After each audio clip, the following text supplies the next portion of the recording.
السلام علیکم، ایاک نعبد و ایاک نستعین۔ آج کا دوسرا ولاگ کافی امپورٹنٹ خبریں ہیں۔ تیلی ریاست بن کے اس نے جمشید دستی کی بیوی کے ساتھ جو سلوک کیا وہ تو آپ لوگوں کو سب کو پتہ لگ ہی گیا، اور جمشید دستی کا انٹرویو دیا ہے اور اس میں اس نے بتایا کہ اس کے گھر میں بیسیکلی کس ملک کے ایجنٹ نے حملہ کیا۔ اور انہوں نے ایک تو مجھے وہ جو آفیسر تھا وہ کہہ رہے ہیں کہ وہ میجر تھا یا کرنل تھا، وہ پختون تھا اور میری بیگم پختون ہے۔ انہوں نے ایک تو مسلمانیت انسانیت ہوتی ہے، انہوں نے اس روایت کو بھی وہ کیا کہ پسٹل تان کیا اور وہ جو بغیرتی کی گھسیٹا، تشدد کیا، کپڑے اتار دیے۔ 2024 کی ابتدا ہوئی ہے، یہ تو ادھر سے ہوئی ہے نا، اس طرف سے بھی لوگ کھڑے ہوئے گئے ہیں۔ مثلاً میں آپ کو چلیں آگے بتاتا ہوں، عمر ڈار جو ہے ان کی بیٹی نے بھی انٹرویو دیا ہے اور وہ اکڑ گئی ان کے آگے، اس کو بھی دکھاتے ہیں آپ کو۔ لیکن سب سے پہلے چلیں، سینٹ میں ایک بل پیش کیا گیا ہے۔ یہ بل تو نہیں پیش کیا گیا، ایک قرارداد منظور کی گئی ہے جس کو بڑا ویلا ڈالا جا رہا ہے کہ جی پتہ نہیں وہ قرارداد کیا کر دے گی۔ 10 سال تک قید بامشقت لیں گے اگر کوئی بندہ فوج کے خلاف کوئی بات کرتا ہے، پروپیگنڈا کرتا ہے۔ اور پروپیگنڈا کیا ہوتا ہے؟ کوئی بھی بات پسند نہ آئے وہ پروپیگنڈا ہوتی ہے، تو وہ اس کے خلاف۔ اچھا، مزے کی بات اس میں کیا ہے؟ پیش ایسے کیا جا رہا ہے جیسے کہ پتہ نہیں کون سا آئین میں ترمیم ہو گئی ہے۔ قومی اسمبلی تو ہے ہی نہیں، قانون کیسے بنے گا؟ قانون تو بن ہی نہیں سکتا۔ صرف ایک قرارداد منظور، جو کہ اکثر قرارداد منظور کرتے رہتے ہیں، کشمیر ہمارا ہے، کشمیر ہمارا ہے، اور انڈیا اس کا جواب دینا بھی پسند نہیں کرتا جھوٹے منہ سے۔ تو اس قرارداد کا بھی کوئی جواب دینے کی ضرورت نہیں ہے۔ زیادہ ہی کرتے نا، ہمت دکھاتے ان کی، اگر واقعی ان کی ہوتی گرپ ہوتی پاکستان کے اوپر تو واقعی یہ صدر مملکت سے نا آرڈیننس جاری کروا لیتے 6 مہینے کے لیے، لیکن نہیں جاری کرا سکتے۔ اب یہ نگران حکومت ہے تو قانون سازی کر نہیں سکتی، تو اس صرف ڈراوے کے لیے یہ انہوں نے ایک بل پاس کرایا اور اس کا وویلا صبح سے ڈالا ہوا ہے۔ عمر ڈار کی جو بیٹی ہے اس نے جو تقریر کی ہے، میڈیا سے بات کی ہے، وہ بھی سن لیں۔ چاہے میرے بابا سے سٹیٹمنٹ دلوا لیں، ان کا دوسری پارٹی جوائن کروا لیں، یا عمران خان اور پی ٹی آئی کا ساتھ چھوڑوا دیں جس سے انہوں نے میرے چاچو عثمان ڈار کے ساتھ کیا۔ اس کے باوجود ہم ساری فیملی کی خواتین عمران خان ان کے نظریے کے ساتھ کھڑی ہیں۔ وہ جو ہوٹل کا نام لیا نا انہوں نے پہلے، تو وہ ہوٹل کا بھی پتہ کرنا چاہیے کہ ادھر کھانا کیا بہت زیادہ مزیدار بنتا ہے، گھر میں نہیں کھایا جاتا تھا اگر آپ روپوش ہیں اور آپ سرے عام کھانے کھا رہے ہیں۔ لیکن انہوں نے جو بات کی ہے، اصل پوائنٹ وہ ہے کہ نوجوان جو ہے نا وہ عمران خان کے ساتھ نہیں بلکہ عمران خان کے ساتھ ساتھ اس کے نظریے کے ساتھ بھی کھڑے ہیں، یعنی حقیقی آزادی۔ تو یہ نہ صرف کم بیک ہوا، اور جمشید دستی کا بیان بھی آ گیا کہ میں مر جاؤں گا لیکن میں ظالموں کے آگے، صہیونی ایجنٹوں کے آگے جو ہے نا ہتھیار نہیں ڈالوں گا۔ اب بات یہاں سوچنے کی یہ ہے کہ پی ٹی آئی کے لوگ RO کے آفس پہنچ نہیں سکتے۔ آج ہائی کورٹ میں اپیلیں دائر کرنے کے لیے لوگ پہنچ نہیں سکے، ٹھیک ہے؟ اب ہائی کورٹ کے اندر یہ معاملہ ڈسکس ہوا اور کہتے ہیں کہ 9 مئی کو کیا ہوا، کور کمانڈر ہاؤس میں لوگ سینکڑوں کی تعداد میں پہنچ گئے۔ پہلے تو یہ ثابت کریں نا۔ اچھا، لیول پلینگ فیلڈ کے اوپر پی ٹی آئی کی درخواست لگائی، جس کے اوپر کل کہا گیا کہ جی پی ٹی آئی کے جو تھے نا، بلکہ آج پی ٹی آئی کے جو وکیل ہیں وہ چلے گئے، اور قاضی فائز صاحب معصوم انسان وہ انتظار کرتا رہ گیا کہ کب وہ آئیں گے تو میں ان کی لیول پلینگ فیلڈ کی درخواست جو ہے نا سماعت کروں گا۔ بھئی اگر آپ کو واقعی سماعت کرنی تھی آپ ان کو ٹائم دیتے، اگر چلو ان کو کہا کھانے کے بعد میں سنوں گا یا وقفے کے بعد، تو آپ نام لیتے کہ بلایا جائے ان کو، کہاں ہے وہ؟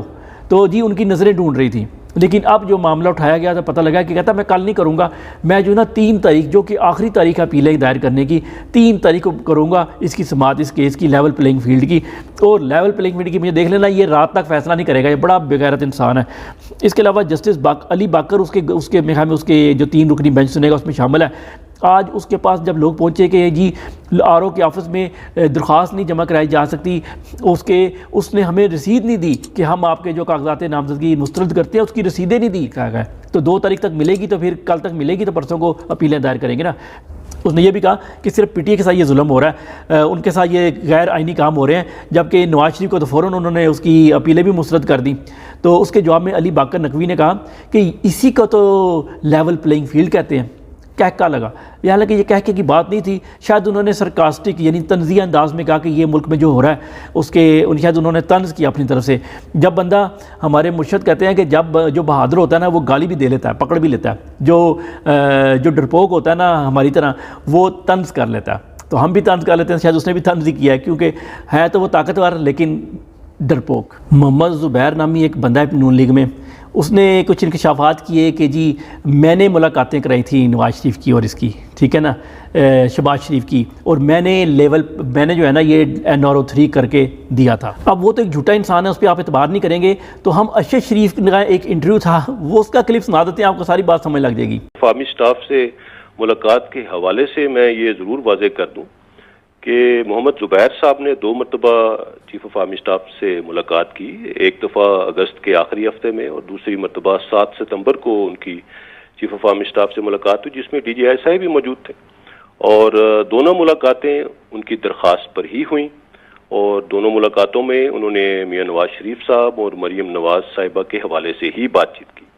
دیکھ لیں، پھر اللہ نے جس سے کام لینا ہوتا ہے نا، اس کی شہادت کے بعد، اس کی دنیا سے جانے کے بعد بھی اس سے کام لے لیتے ہیں۔ دیکھو آج اس کا وہ کیا ہوا انٹرویو جو ہے نا، آج کام آ رہا ہے کہ اعتراف جرم کہہ لیں آپ اس کو، آج کی زبان میں اعتراف جرم، کل کی زبان میں جب اس نے انٹرویو کیا تھا اس وقت اپنے آپ کو بچانے کے لیے دوسرے پہ الزام ڈالنے کا ایک بہانہ کہہ لیں۔ تو جس کو اللہ رکھے اس کو کون چکھے، اور عزت اور ذلت واقعی اللہ تعالیٰ کے ہاتھ میں ہیں۔ ابھی کی لیٹسٹ جو خبر ہے نا، وہ ہے لطیف کھوسہ کا جو بیٹا ہے، جس کو پیش نہیں کیا جا رہا، اٹھا لیا گیا تھا، اس کو پیش کر دیا گیا ہے آج شام کو عدالت میں، اور اس کے مطابق اس کو مختلف تھانوں میں پورے لاہور میں ادھر ادھر پھراتے رہے تھانوں میں، اور اب رات کو جا کے عدالتوں نے جب فائنل حکم دیا تو اس کے بعد پیش کیا گیا۔ عدالتوں کو بھی ایک پوائنٹ پہ آ کے ٹینشن پڑ جاتی ہے ان کوٹھوں کو کہ یار ہمارے گاہک بھاگ جائیں گے، کہ یار یہ تو بالکل ہی انصاف نہیں کرتے، تو وہ گاہک ہی نہ سارے بھاگ جائیں، یہ عدلیہ، یہ وکیلوں پہ یہ سارا سسٹم ہی لوگ ہیں جی ہم نے عدالتوں میں جانے نہیں ہے، تو ہمارا پیسہ سارا، ہماری رشوت ستانی، ہمارا لوٹ مار کہاں جائے گا؟